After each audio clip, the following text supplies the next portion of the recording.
Tad Vilkačs ir ļoti interesanta loma spēle. Stāsts ir par mazu ciematiņu, kurā notiek visādas neparastas lietas.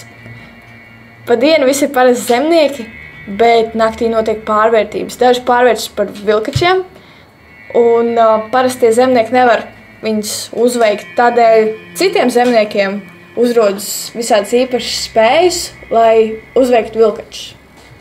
Sākam spēli. Visi izvelk lapiņas.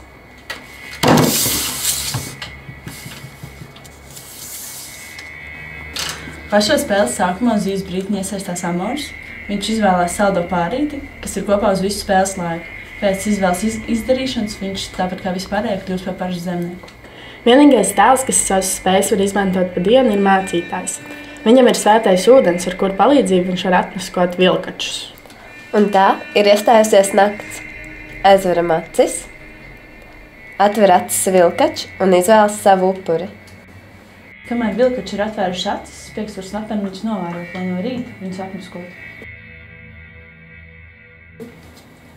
Labi, atver acis ragam.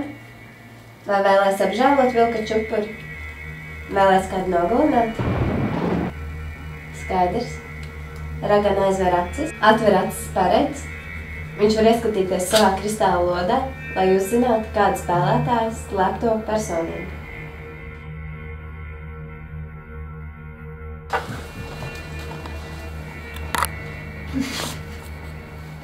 Elfs naktī ir nemirstīgs, bet pat dienu tāpat kā vispārējie parasts zemnieks.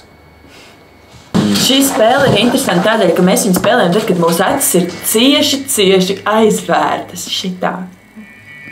Un kāds tiek nogalināts, un kāda atkal izglābi, un no rīta mēs lietas redzam pilnīgi savādāk, tāds savādāk mēs viņus redzam. Jā. Un tāpēc cits cilvēks saka, tad tāpēc tu tā izdarīji, tāpēc tu tā izdarīji. Un jā, un vislabāk šo spēli ir spēlēt tad, kad, ar cilvēkiem, kas, saprot noteikumus, jau zina viņus, vai arī ar cilvēkiem, bet ar cilvēkiem, kurus mēs nepazīstam. Nepalaid garām mūsu filmu.